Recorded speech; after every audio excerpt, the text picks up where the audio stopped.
Magic Mushrooms? From Eve's Garden to My Granny's Microdosing by Agüita. Narrated by Vanessa Weller.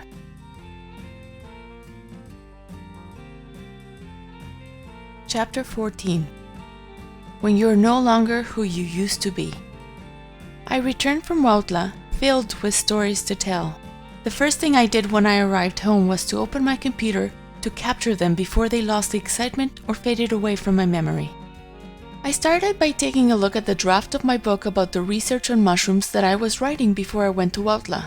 From the very first sentences, I realized that something's happened to the text between the time I left and the time I returned. It no longer tells the story I want to tell you today, nor does it tell it in the way that I want to tell it. Today I don't want to tell you a story full of facts and information. No, what I want is to weave for you a story of magic mushrooms with tales of people you may have come across throughout history. Yes, that's what I want, to share stories like those narrated by minstrels who walked from town to town, sharing tales about things that happened to real or imaginary people that everyone had heard of. Narrations that enchanted their listeners because knowing, even if only by hearsay, about the protagonists made us feel part of the story.